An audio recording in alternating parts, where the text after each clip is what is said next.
6월을 우리나라 호국의 달로 정하고 있지요.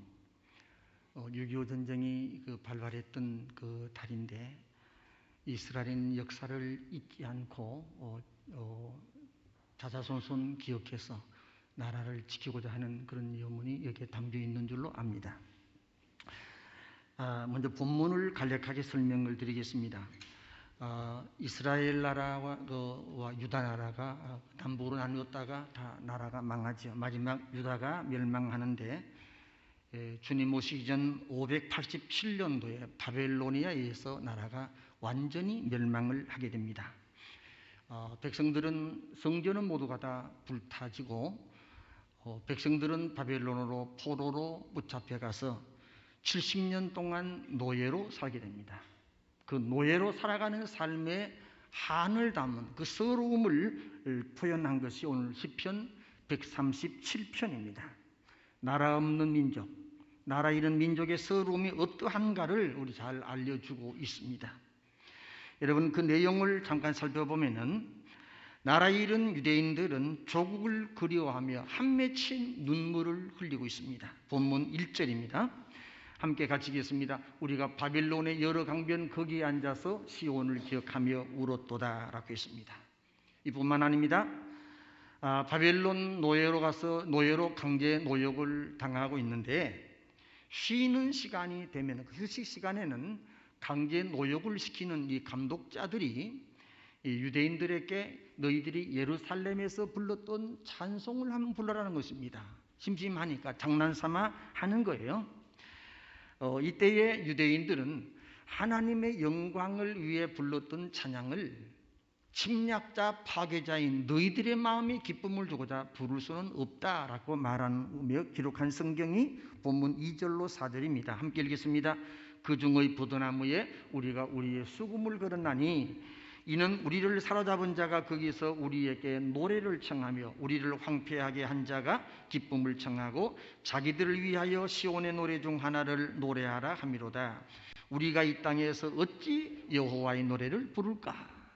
하나님께 영광을 돌리기 위해 불렀던 찬양을 사탄의 앞잡이인 파괴자 너희들의 마음을 기쁘게 하기 위해서 부를 수는 없다라는 것입니다. 또 그러면서 이 포로들은 단순히 조국만을 그리워한 것이 아니고 하나님 앞에 나가 마음껏 예배드렸던 예루살렘 성전을 그리워하며 눈물을 흘리고 있습니다. 1절 다시 읽겠습니다. 같이 있습니다. 우리가 바벨론의 여러 강변 거기에 앉아서 시온을 기억하며 울었도다. 시온을 기억하며 울었다. 6절로 7절 같이 읽겠습니다. 예루살렘아 내가 너를 잊을진대 내 오른손이 그의 제주를 잊을지로다. 내가 예루살렘을 기억하지 아니하거나 내가 가장 즐거워하는 것보다 더 즐거워하지 아니할진대 내 혀가 내 입천장에 붙을지로다. 여기도 보면은 그냥 슬퍼 우는 것 아니라 예루살렘을 그리워하며 울고 있습니다. 여러분 구약 성경 읽으시다가 예루살렘이라는 단어가 나오면 예루살렘의 성전의 대명사로 보시면은 거의 틀림이 없을 것입니다. 여러분 그러면서 이들은 하나님 아버지 앞에 저 사악한 바벨론을 멸망시켜 주옵소서라고 한 맺힌 기도를 드립니다. 7절로 9절 같이 있습니다.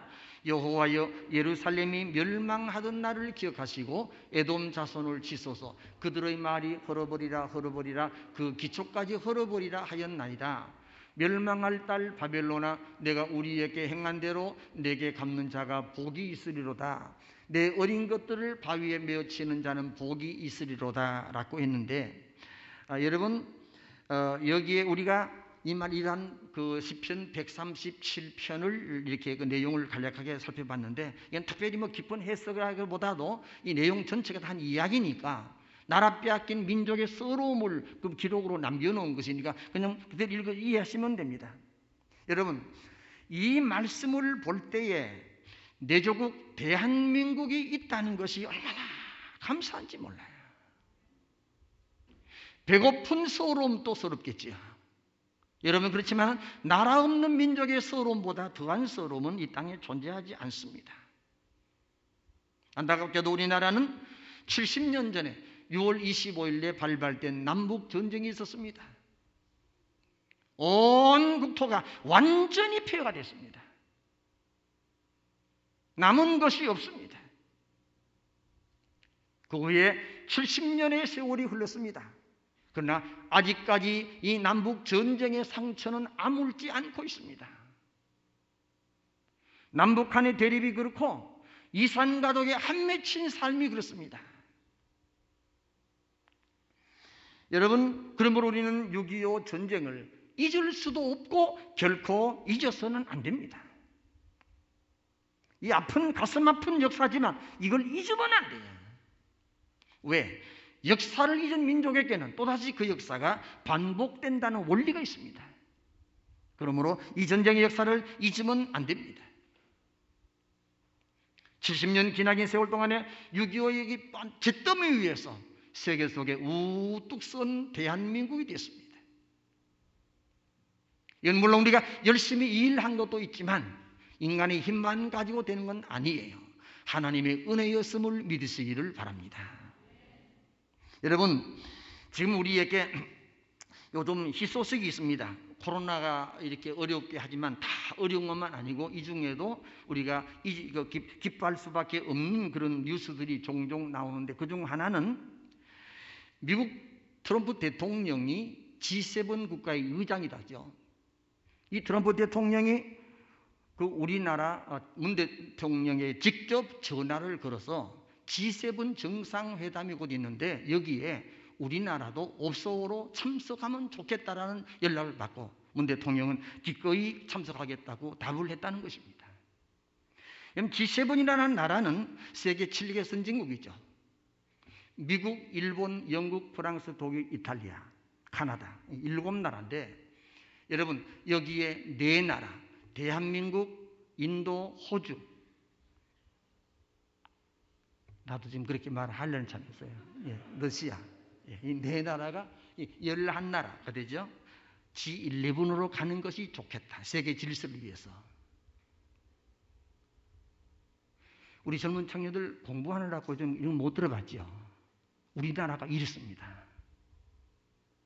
길을 펴고 살아도 돼요. 여러분, 세계 나라가 몇 개국인지 아세요? 나라마다 달라요. 왜냐하면 인정하는 나라가 있고 그날 인정하지 않는 나라에 대해서 정확하지 않는데 대체적으로 253개국으로 봅니다. 예를 들면 중국은 대만을 나라로 인정하지 않잖아요. 253개의 나라 가운데 지금까지 G7 선진국 7나라를 보는데 여기에 이제 11나라로 가게 되면 여기에 이 대한민국이 포함된다는 사실이에요. 가슴 썰리는 일이 아닐 수가 없습니다. 물론 여기에 중국이 포함되어야 되긴 하는데 물론 트럼프 대통령이 지금 미국과 지금 중국과 지금 대립하는 중이기 때문에 중국을 고립시키기 위한 어떤 정책적인 건 있겠죠. 잠깐 그렇다 손 치더라도 이거 여기에 11나라에 대한민국에 들어갔다는 자체가 놀랍지 않습니까? 아시아에는 유일하게 선진국이 일본 한 나라가 들어가 있습니다. 그런데 우리나라가 그 G11에 들어간다니까 일본이 반대한대요. 왜? 그들의 의식 속에는 저거 일본 조선진 저 사람들은 우리가 36년간 우리의 종생활했어. 우리 종선했던 저 나라가 우리와 함께 세계 정상에 들어간다? 그건 기분 나쁘다는 거예요. 일본 사람들의 생각이고 기분이 나쁘건 좋건 간 우리나라는 어차피 이미 세계 G11에 속해 있다는 것이에요. 또 한 가지 기쁜 얘기는 세계 3대 투자자 가운데 미국의 짐 로더스라는 사람이 있습니다. 이분은 예일 대학을 나오고 영국 옥스퍼드 대학에서 공부한 사람이랍니다. 이 사람은 탁월한 세계 경제 흐름을 예측하는데 틀림이 없답니다. 그런데 이 사람이 한국에 대하여 아주 희망적인 얘기를 했어요. 근데 막연한 기대나 희망이 아니고 이 사람은 고도의 수학적이고 치밀한 통찰력으로 예측하는데 향후 대한민국이 10년에서 20년 동안에는 세계에서 가장 부유하고 매력적인 나라가 될 것이라고 예측했습니다. 그러면 하는 말이 대한민국이 통일되면 자기는 가족을 데리고 한국에 한국에 와서 살 것이라고 공공연하게 다니면서 말하고 다닌대요.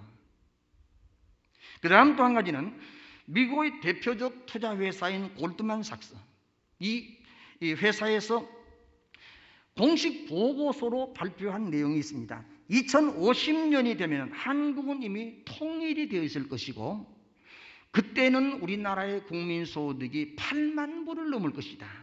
그러면 미국 다음으로 세계에서 두 번째로 강력한 힘을 지닌 초강대국이 대한민국이 될 것이라고 했습니다. 하나님 앞에 박수 한번 합시다. 하나님의 은혜이지 않습니까? 여러분 지금 저와 여러분들은 이러한 나라에 살고 있어요. 우리는 지금 하나님이 쏟아부으신 축복의 강물에서 헤엄치고 살고 있단 말이에요. 사람 사는 건 언제나 다 그렇지 않습니까? 모든 매사에 순기능이 있는가 하면 역기능도 있습니다. 밤이 있는가 하면 낮도 있습니다. 이와 같이 항상 이게 양면성을 지니는데 우리나라는 지금 문제도 안고 있습니다. 이 문제를 타결해야만 됩니다. 뭐겠습니까? 여러분도 잘 아시는 코로나19 까닭에 지금 우리 모두가 다 설교자도 마스크를 끼고 하지 않습니까? 여러분, 이것이 수출 주도의 우리나라의 수출 길을 막고 있습니다. 경제적 난국을 맞고 있습니다. 광명에 있는 기아자동차 소화리 공장 6,000명 정도 일한다는데 코로나 확진자가 한 사람 나오니까 공장 전체가 다 올 수도 했다는 뉴스가 나왔습니다. 여러분, 이것이 우리나라의 현재 문제이고 또 한 가지는 미국과 중국이 지금 패권 다툼을 하지 않습니까? 조금 전 G7 국가에서 우리나라를 초청했다니 거의 네 나라가 중국은 빠져 있어요. 그건 의도적으로 한 것이겠죠. 그런데 문제는 이 미국과 중국이 우리나라에 이 샌드위치처럼 끼어있는 우리나라에게 양자 태기를 하라고 요구하고 있는 중입니다. 미국 편에 붙을 것인가 중국 편에 붙을 것인가 특정하라는 것입니다. 이게 문제예요, 여러분들. 우리가 어느 나라를 택하겠습니까? 미국은 우리나라의 6.25 전쟁 때 4만 명의 젊은이들이 피를 흘려줬습니다. 일제치하 36년간 고생당할 때 미국이 2차 대전에서 일본을 격파함으로 우리나라가 어부지리로 독립을 했어요. 우리나라 독립군들이 애를 썼지만 그것만 가지고는 안 됐단 말이에요. 이건 현실입니다. 여러분, 그리고 전쟁 이후에 폐jet덤 이후에 이만큼 살게 된 것은 미국의 도움이 절대적이었지 않습니까? 여러분, 그런데 우리가 미국을 안보라든가 발전에 큰 버팀목이 되어온 나라가 미국인데 미국을 등지겠습니까? 반면 중국은 어떻습니까? 중국의 우리나라 수출 의존도가 25.3%랍니다. 우리나라의 사업 경제의 4분의 1을 차지하고 있는 나라예요. 중국도 외면 못하잖아요. 어디를 택하겠습니까? 이걸 보면서 청와대 대통령 참 힘들겠다. 얼마나 힘이 들겠느냐. 기도하지 않을 수 없어요. 그 다음 또 한 가지는 핵으로 무장한 북한과의 관계가 악화되고 있습니다. 이것도 문제입니다. 남북 간의 관계가 악화되지만 저 북한에서는 무슨 짓을 할지 모르지 않습니까? 보시기 바랍니다. 과거에 연편도 포격, 천안함 사건, 서해 교전을 보시기 바랍니다. 남북 관계가 악화되면 나라가 불안한 거예요. 이것도 우리나라가 안고 있는 현재의 문제입니다. 이런 것보다 가장 큰 문제가 뭔지 아십니까? 한국 교회가 썩어들어 간다는 것입니다. 세속화의 물결이 물밀듯이 한국 교회를 지금 엄습하고 있습니다. 그 중에 가장 명확한 것 한 가지만 제가 예를 들어 말씀드리겠습니다. 차별금지법이란 미명하에 동성애를 지지하는 여론이 점점 늘어가는데 이 여론이 한국 교회까지 침투한다는 사실이에요. 얼마 전 장로교 교단에 소속된 어느 목사님, 그분 소속된 교단의 신학대학의 수십 년간 교수로 계셨던 분인데 나이가 들어서 정년퇴임했어요. 이분과 만나 오랫동안 얘기를 할 기회가 있었는데 내 듣는 귀를 의심하는 얘기를 들었어요. 제가 어느 신학대학이라고는 밝히지 않겠습니다.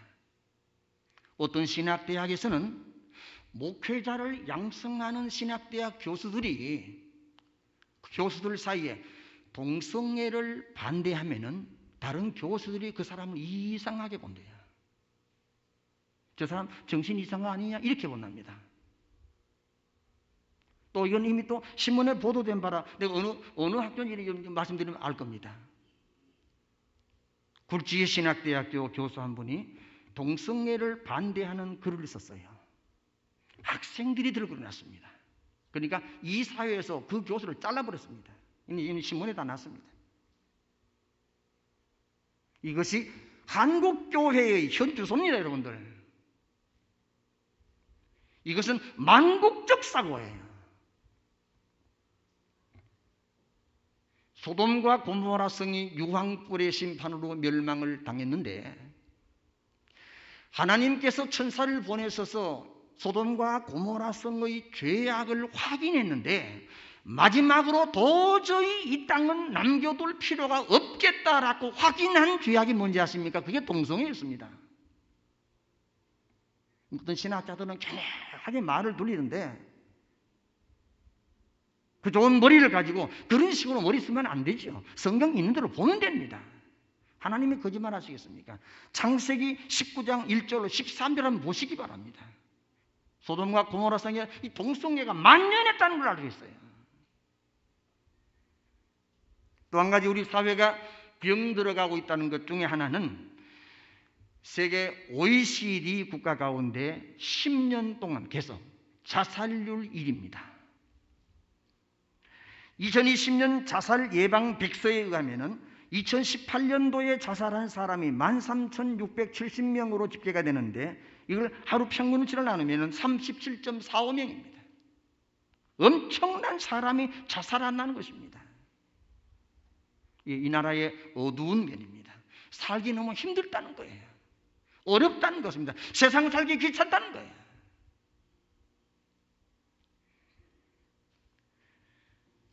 이것이 대한민국의 빛과 어둠입니다. 우리나라 겉으로 보기에는 근사하지요. 선진 11개국 대열에 올라선 나라입니다. 얼마나 넉넉합니까? 얼마나 편리합니까? 얼마나 화려합니까? 하지만 여러분들 아닙니다. 이 가운데도 가슴 아픈 고통을 안고 있습니다. 전쟁의 상처, 핵으로 무장한 북한 문제, 세계 최고의 열강인 미국과 중국의 문제, 어느 것이 힘들지 않는 게 없는데 그중에 가장 문제는 교회가 타락해 간다는 것이에요. 지금 세상이 교회를 걱정하잖아요. 그래서 여러분들 명심하시기 바랍니다. 하나님께서는 어차피 세상 전체가 다 하나님 믿고 예수 믿는 건 아니니까 믿지 않는 사람한테 관심 없으세요. 하나님의 관심은 교회입니다. 성도에게 있는데 교회가 타락하고 성도가 타락해 가면 여러분 결과가 뭔지 아십니까? 하나님이 얼굴을 돌리신다는 것이에요. 하나님이 눈 감고 얼굴을 돌리시고 아니야 고개를 흔드신다면은 결과가 뭡니까? 그게 이스라엘이에요. 하나님의 선한 민족, 택한 민족이지만 하나님이 얼굴을 돌리시니까 나라는 망하고 성전은 불타고 백성들은 포로에 붙잡혀가서 70년간 노예로 산단 말이에요. 여러분, 우리나라에도 그러한 일이 없을 것이라는 걸 누가 장담하겠습니까? 이 꼴 이대로, 이 모양 이대로 계속 나간다면 그러한 날이 우리에게 올는지도 몰라요.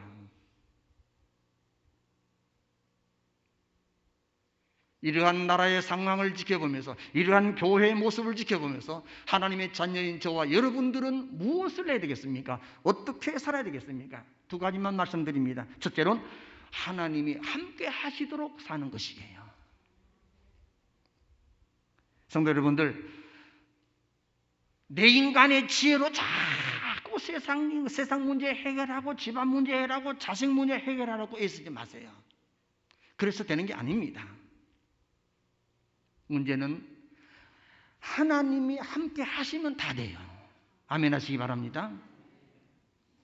우주 만물을 창조하신 전능자 하나님께서 개입하신다면 안 될 집안 문제가 어디 있겠습니까? 되고도 남죠. 그러므로 시편 127편 1절로 3절에 말씀하고 있습니다. 여호와, 같이 읽겠습니다. 여호와께서 집을 세우지 아니하시면 세우는 자의 수고가 헛되며 여호와께서 성을 지키지 아니하시면 파수꾼의 깨어 있음이 헛사로다. 너희가 일찍 일어나고 늦게 누우며 수고의 떡을 먹으며 헛되도다. 그러므로 여호와께서 그 사랑하시는 자에게는 잠을 주시는도다. 보라, 자식들은 여호와의 기업이요 태의 열매는 그의 상급이로다 했습니다. 인간의 힘으로는 안 된다는 거예요. 아무리 새벽 일찍 일어나고 하루 종일 일하고 몸부림쳐도 하나님이 집을 세우지 아니하시면 그 집은 다 헛된 수고라. 사상 누각이라는 것입니다. 여러분, 그러므로 하나님께서 내 편 되신다면은 어떻게 했습니까? 시편 118편 6절입니다. 여호와는 내 편이시라 내가 두려워하지 아니하리니 사람이 내게 어찌할까? 근데 여러분들, 하나님께서 내 편 되시도록 하는 방법이 뭐겠습니까? 명심하시기 바랍니다. 이것은 하나님이여 부디 내 편 되 주시옵소서, 내 편 되 주시옵소서, 이거 기도로서 되는 것이 아니라는 것입니다. 뭔지 아세요? 그러면 방법이 내가 하나님 편에 서는 것이에요. 나약한 인간이 전능하신 하나님을 어떻게 끌어서 내 편에 세우겠습니까? 창조물인 우리가 하나님 편에 서면 되는 것입니다. 내가 하나님 편에 서서 살아간다면 하나님은 일평생 내 곁을 떠나실 이가 없다는 사실도 믿으시기를 바랍니다. 그런데 여러분들 하나님 편에 선 사람의 공통적인 특징이 있습니다. 그게 뭐겠습니까? 하나님의 집, 교회를 사랑한다는 것이에요. 비유로 말씀드렸습니다. 건강한 가정의 구성원들은 언제나 내 집이 중심이죠. 출근했다가 시간 되면 집에 돌아오는 가장, 집안 살림을 알뜰히 꾸려가는 내 아내, 또 밖에 나갔다 열심히 공부하고 시간 되면 딱딱 집에 들어오는 자녀들, 이 집은 건강한 집안이에요. 근데 남편이 직장을 갔는데 이상한 데 돌아다니다가 밤늦게 소리쳐서 만들에 집도 못 찾아 남의 집 들어가. 아내도 자꾸 집을 비워.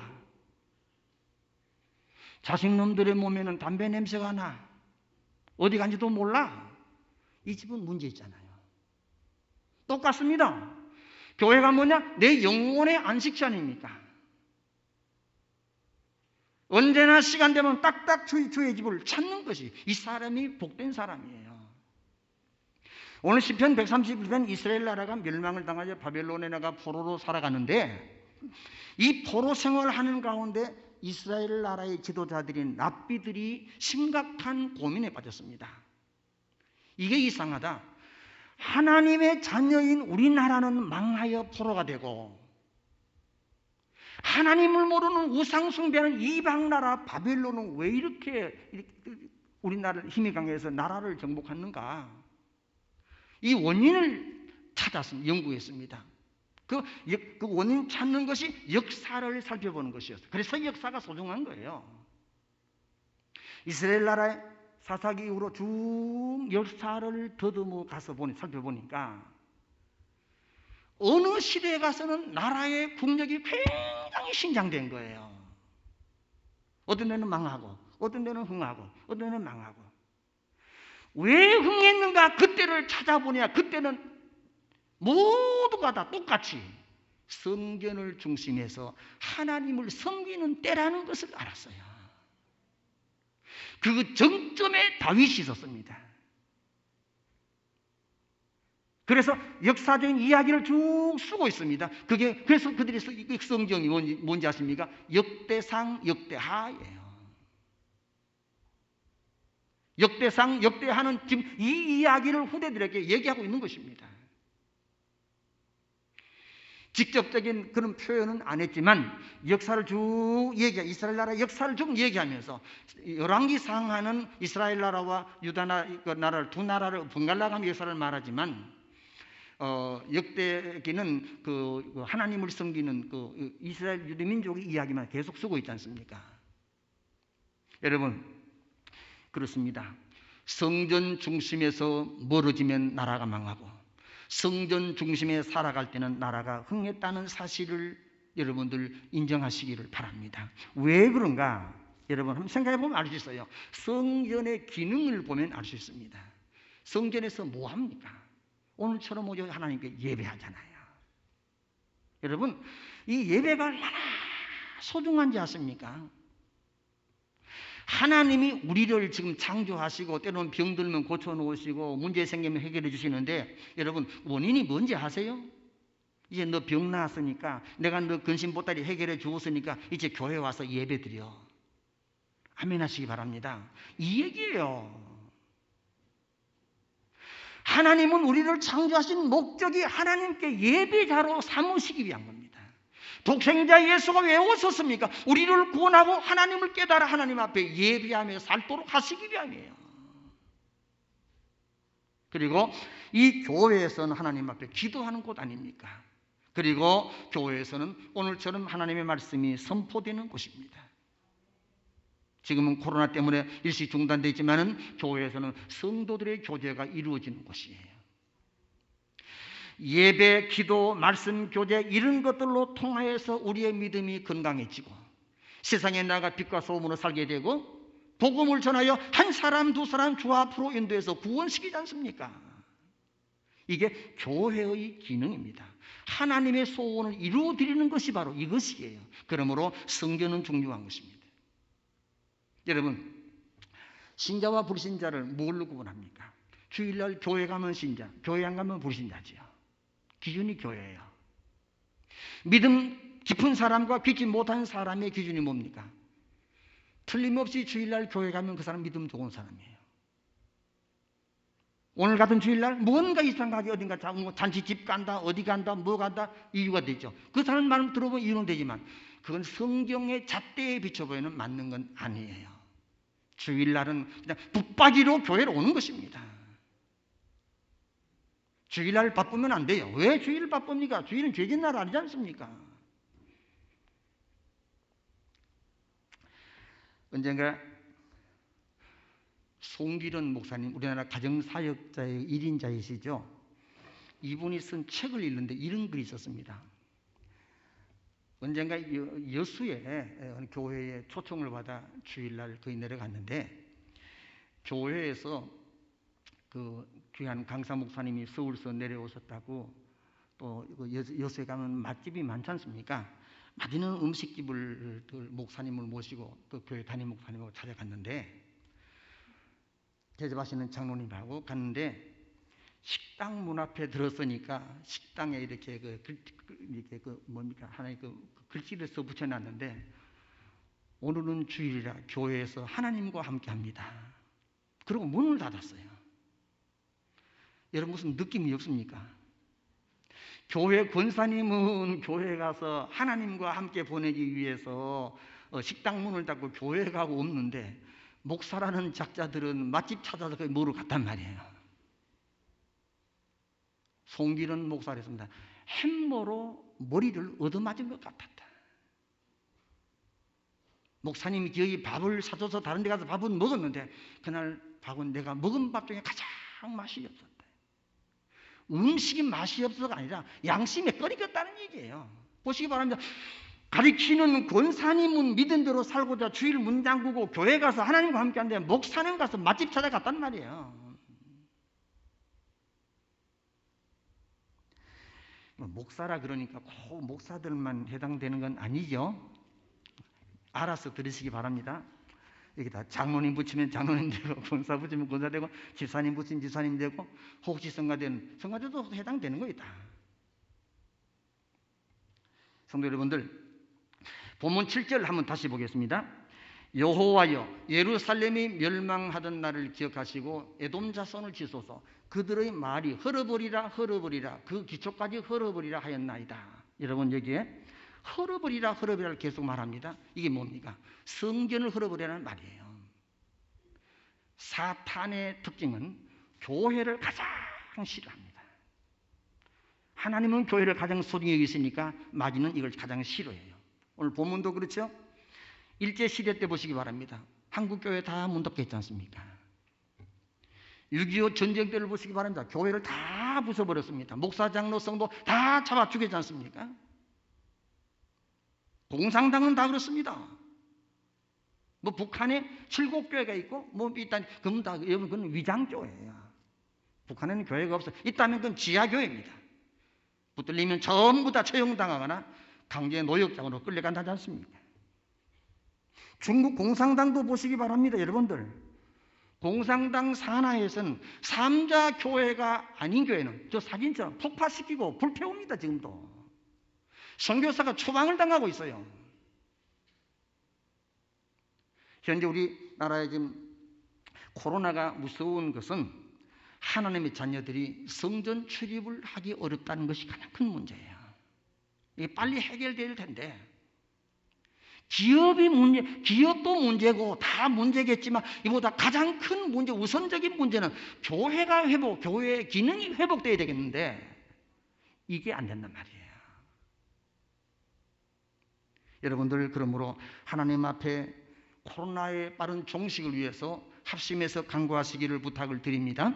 하나님이 약속했습니다. 빌립보 4장 6절로 7절입니다. 아무것도 염려하지 말고 모든 일에 기도와 간구로 같이 좀 읽으십시다. 시간은 바쁘고 할 말은 많은데 또 이 말까지 하면 자꾸 늦어지잖아요. 빨리 하고 집에 가야죠. 다시 합니다. 아무것도 염려하지 말고 다만 모든 일에 기도와 간구로 너희 구할 것을 감사함으로 하나님께 아뢰라. 그리하면 모든 지각에 뛰어난 하나님의 평강이 그리스도 예수 안에서 너희 마음과 생각을 지키시리라. 하나님 앞에 기도의 제목은 제한이 없습니다. 아무것도 염려하지 말고 기도하라. 그 다음 두 번째, 역사를 잊지 말아야만 합니다. 역사라는 건 옛날 얘기 아니에요. 역사는 미래를 밝히는 등불입니다. 역사를 통해서 우리는 앞으로 나갈 삶의 방향을 알 수가 있는 것 아니겠습니까? 그래서 성경에서는 거듭거듭 하나님이 하신 말씀 가운데 구약성경에 보면은 출애굽의 역사를 잊지 말라. 애굽에서 인도해내신 여호와를 기억하라. 홍해를 가르신 여호와를 기억하라. 10가지 재앙을 내리신 여호와를 기억하라. 요단강을 말리시고 가나안을 점령한 여호와를 기억하라. 계속 역사를 잊지 말라는 것입니다. 물론 이 이야기는 문자적인 의미보다 영적인 의미로 훗날 그 독생자 예수님이 오셔서 우리를 구원하실 것을 예언한 말씀이기도 합니다.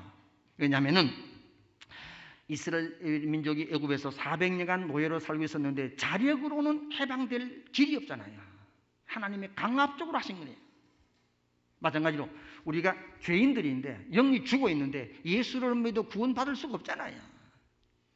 그냥 하나님이 다 우리를 하나님 강압적으로 끌어내셔서 예수를 알게 하시고 성령을 통해서 하나님의 자녀로 인친 사람들이 저와 여러분 아닙니까? 물론 이것을 말합니다. 그런데 성경은 항상 양면성이 있는데 영적인 의미가 있고 육적인 의미도 있습니다. 너무 영적으로만 치우쳐서 성경 해석하다 보면은 신비주의자가 되거나 이단자가 돼요. 그래서 신천지 이만희 같은 사람은 또 신으로 섬기는 거예요. 삼척동자도 할 만한데 그걸 따른단 말이에요. 반면에 성경을 너무 육적이라는 말의 의미는 인간의 지식이나 상식선에서 해석한단 말이에요.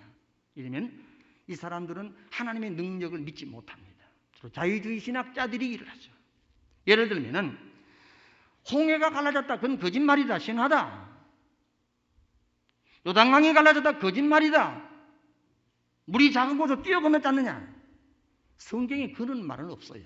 그때는 우기철이라. 성경이 이랬습니다. 밀보리를 베는 때인지라 강물이 불어서 요단강이 넘칠 만큼 되더랬습니다.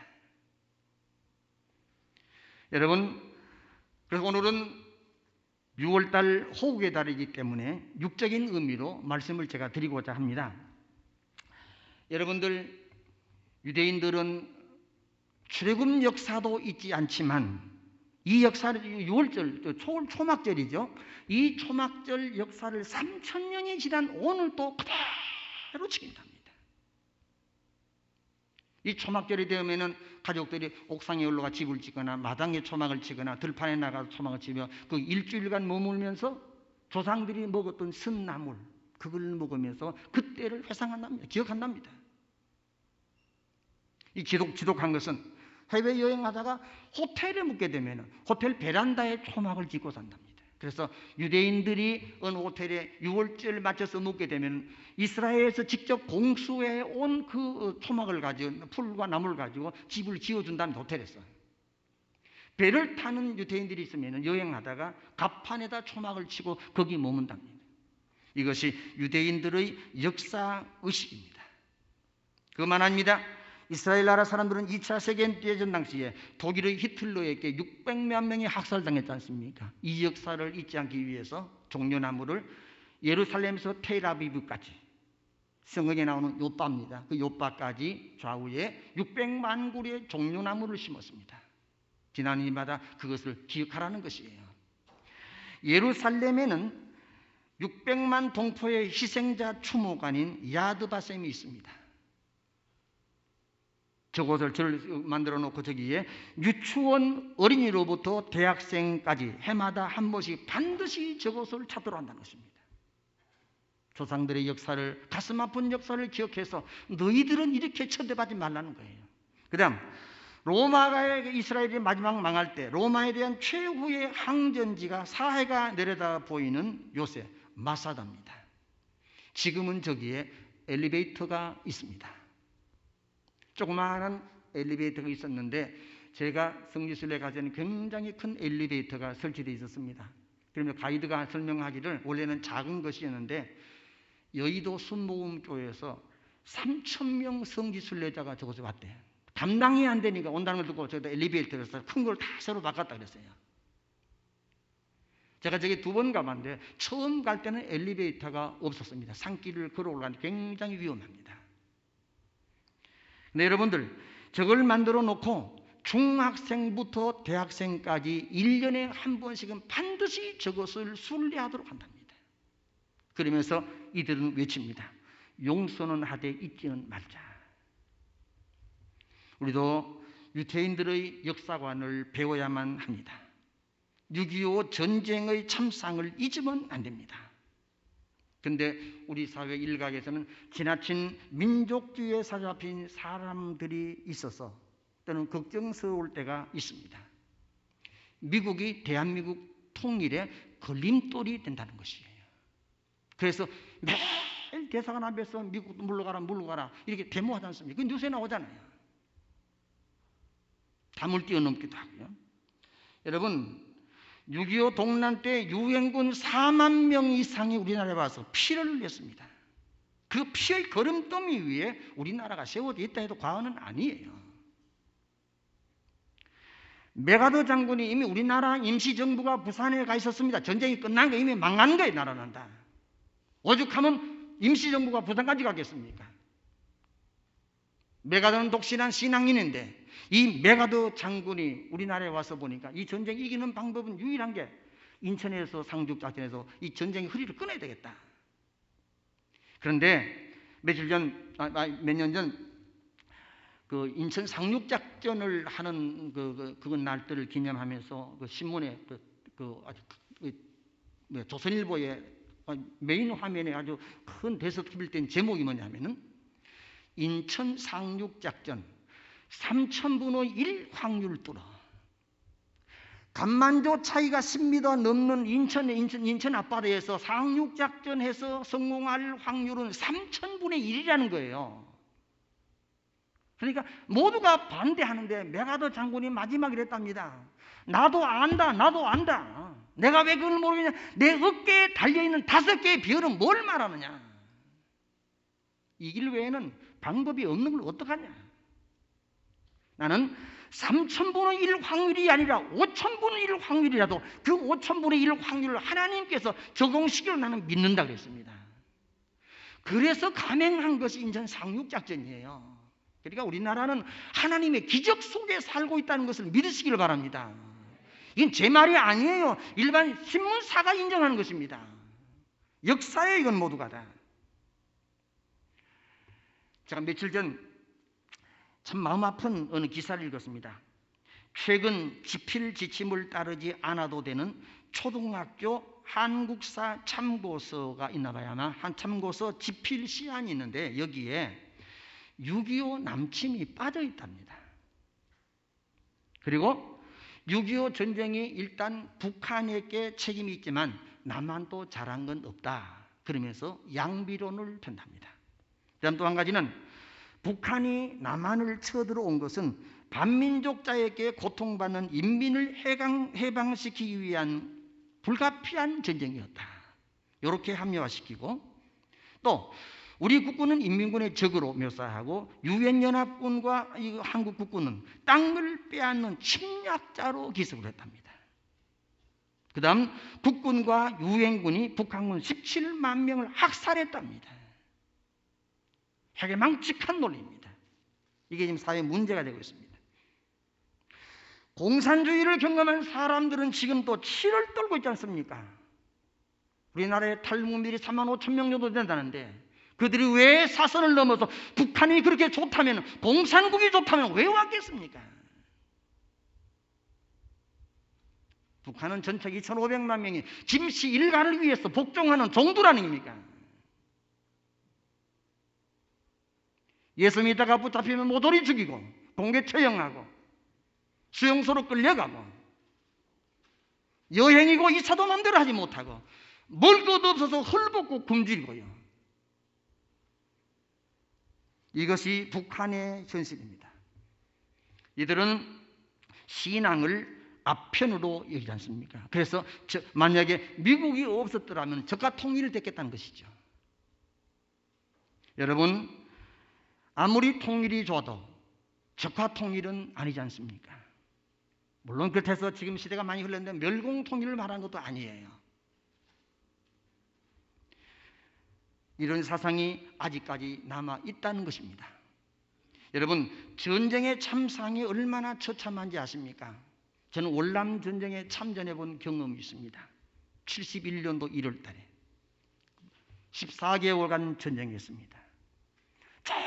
처참합니다. 열대지방이니까 산모작 하는데 그 넓은 평야에 다 포탄이 떨어져 구덩이가 파이니까 농사를 짓지 못하고 전체가 다 그냥 그 잡초가 우거져 있었습니다. 여러분, 거기에 또 가슴 아픈 거는 프랑스식 집이 참 아름다워요. 근데 그 저택들이 다 부서지고 가장 가슴 아픈 것은 여자들의 이빨 색깔이 전부 새카맣습니다. 저 왜 그런가 내가 물어봤어요. 강간을 피하기 위해서 남자들에게 혐오감을 주기 위해서 어떤 나무 껍질을 심어서 이빨을 새카맣게 만들었다는 것입니다. 여러분들, 전쟁 나면 가장 어려움을 겪는 사람들이 여자분들이에요. 물론 남자도 힘들겠지만 이게 전쟁의 참상입니다. 6.25 전쟁으로 모든 것이 파괴되고 그 후에 찾아온 찢어지는 가난, 보릿고개의 서러움이 얼마나 큰지 아십니까? 저는 내 개인적으로 생각해 볼 때 참 기구한 운명을 타고났다고 생각해요. 왜? 그 많은 횟수 가운데 하필이면 전쟁난에 태어날 게 뭡니까? 한창 전쟁통에 태어났습니다. 얼마 전 어느 의사들 한 전문가가 하는 얘기를 듣고 참 가슴이 아팠던 것은, 저도 당뇨병이 심해서 인슐린을 맞고 있습니다. 그런데 이 당뇨병을 침묵의 살인자로 보지 않습니까? 흔히들 하는 말, 어떤 사람들은 당뇨병은 부자병이라고요. 나는 부자가 아니에요. 내 평생 살아오면서 예금 통장에 저금해 본 적이 없는데 뭔 부자입니까? 근데 당뇨병이 있어요, 나에게. 근데 그 전문가 의사가 하는 말이 그러더군요.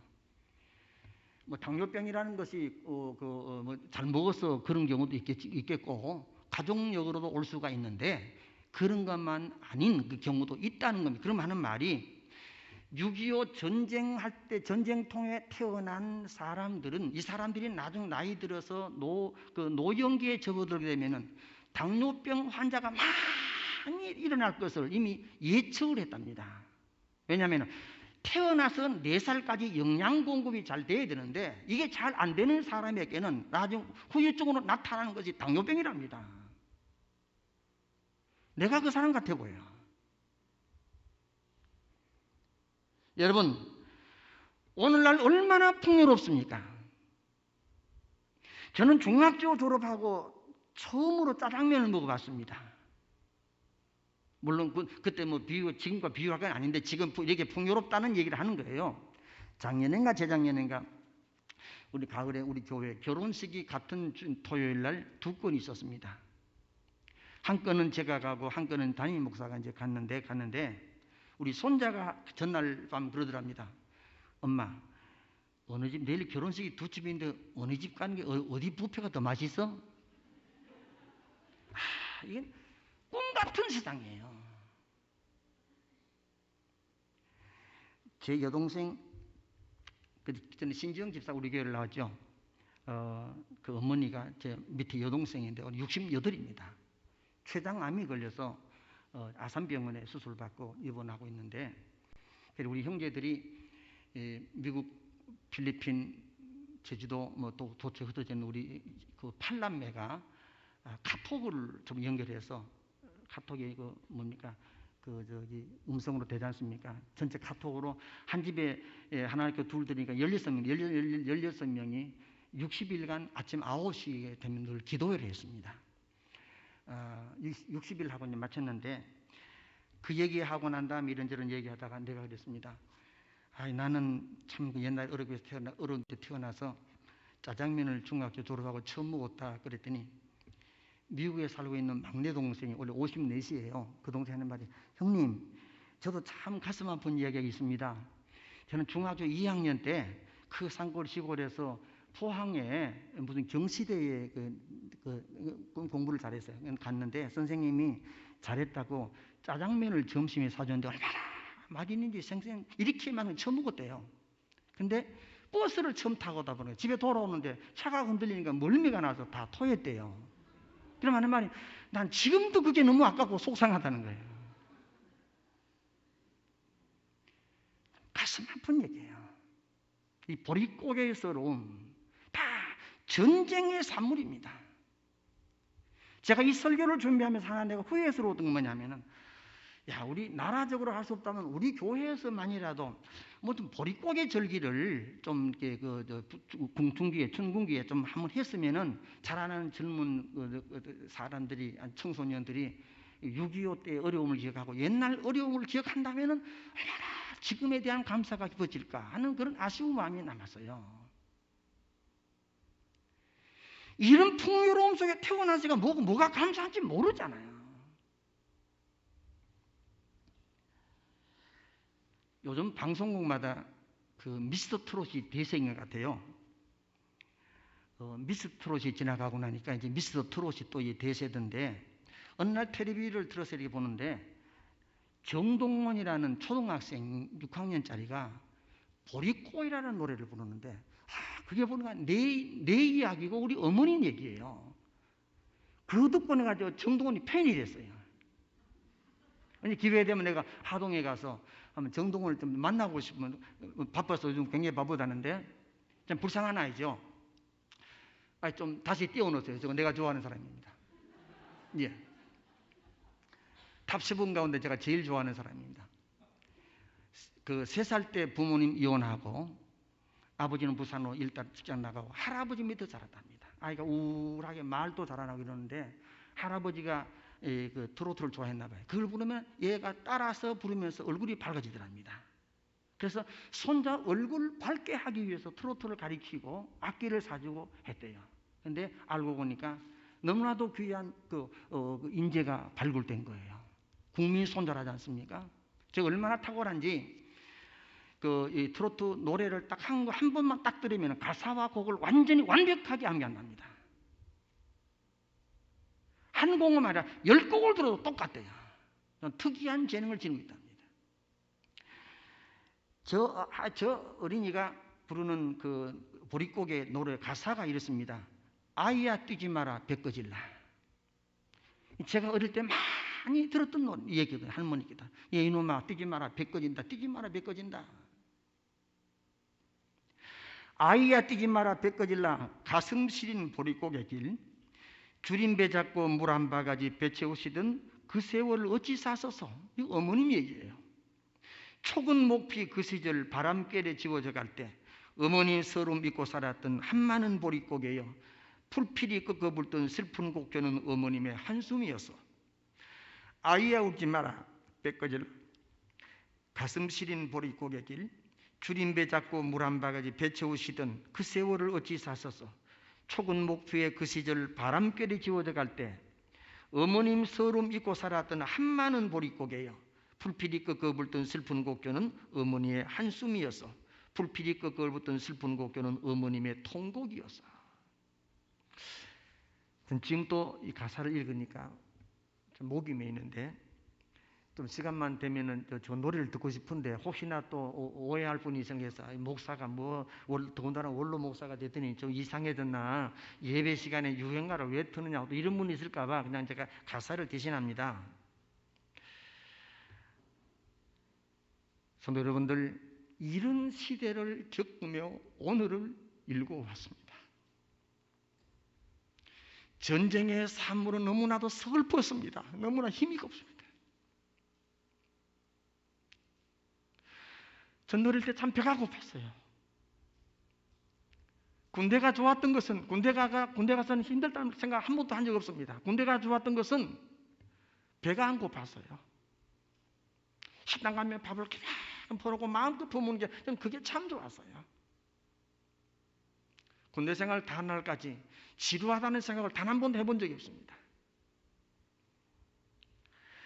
여러분, 이렇게 우리가 풍요로운 은혜를 입고 살아가는데 지금 한국 교회는 방심하고 있습니다. 세속의 잠에 깊이 빠져들어가고 있습니다. 안일의 잠에 빠져들어가고 있습니다. 불신 사회가 교회를 염려하는 처지에 놓여 있습니다. 산골장마다 기도원 지어놓고 하나님 앞에 울부짖어 기도하는 소리가 계속 울렸습니다. 근데 여러분, 지금은 어떻습니까? 기도원은 적막강산입니다. 찾는 사람이 없습니다. 사는 사람도 없습니다. 산속에 흉물로 지금 남아 있습니다. 이게 한국교회의 모습입니다. 성도 여러분들, 우리나라의 아름다운 모습도 있지만은 어두운 면도 있습니다. 이런 시대를 지켜보시면서 나는 어떻게 살 것인가 깊이 생각해 보시기 바랍니다. 소돔과 고모라가 유황불에 멸망받기 전 물론 죄악으로 멸망받았습니다만 마지막 최종적으로 하나님께서 이 성은 안 되겠다고 포기한 이유가 뭡니까? 의인 10명이 없어. 죄악으로 망했지만 의인 10명이 없어서 망했습니다. 우리나라에 1000만 성도라고 부르는데 의인이 몇 명 있는지는 모르겠습니다만 오늘 예배 참석한 효민가족 여러분, 우리 모두가 다 하나님 앞에 의인되게 살아가시기를 바랍니다. 그건 너무 복잡하지 않아요. 성전 중심에 사시면 됩니다. 그러면 여기에 성경, 기도, 교육, 친교, 예배 다 이루어지지 않습니까? 하나님의 영광을 위해, 내 나라와 민족을 위해, 내 가정과 자손들을 위해 하나님 중심에 살아가시는 복된 성도 되시기를 주님의 이름으로 축원합니다. 우리 찬양한 후에 합심기도 하겠습니다. 나 무엇 가도 주님을 바꾸지 않으리.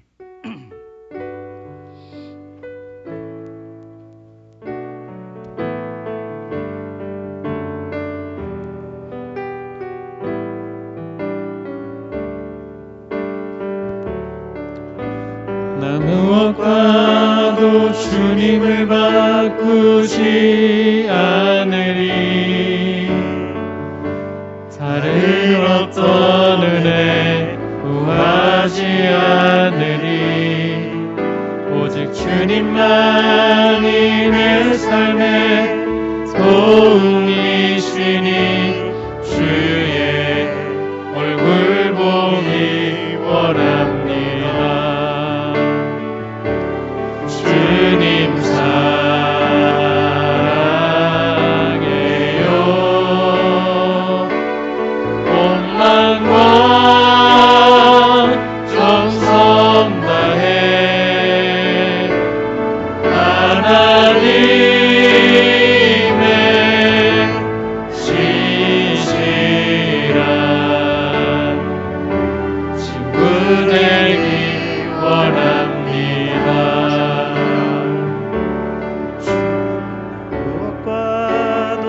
주님을 바꾸지 않으리.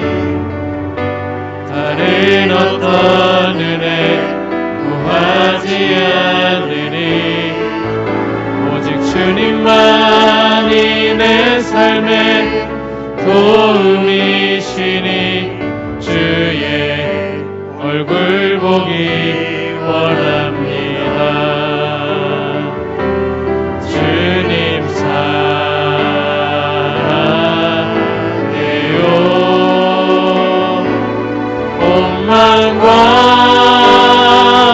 정성 다해 하나님의 신실한 친구 되기 원합니다.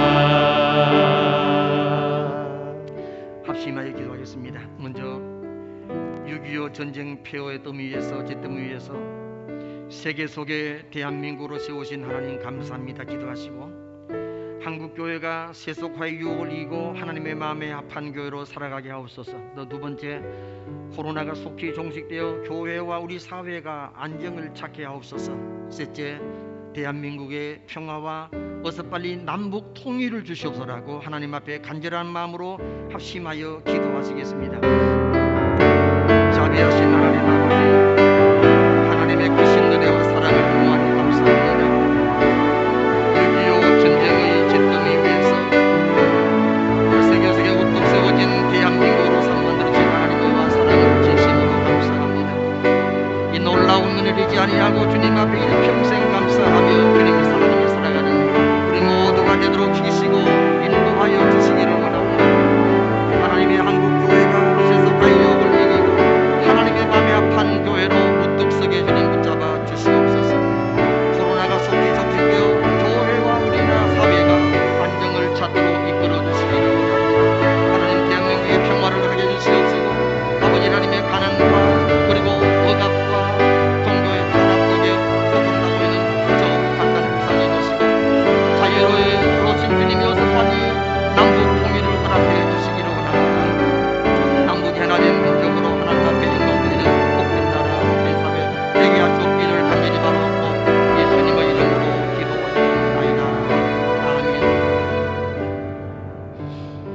아버지 하나님, 6.25 동란이 발발하여 온 나라가 잿더미가 되었던 6.25 전쟁이 발발한 지 70년이 되는 아버지는 올해 6월을 맞았습니다. 호국의 달 6월을 맞아 이 나라에 베푸신 주의 은혜가 얼마나 큰가를 다시금 되새겼습니다.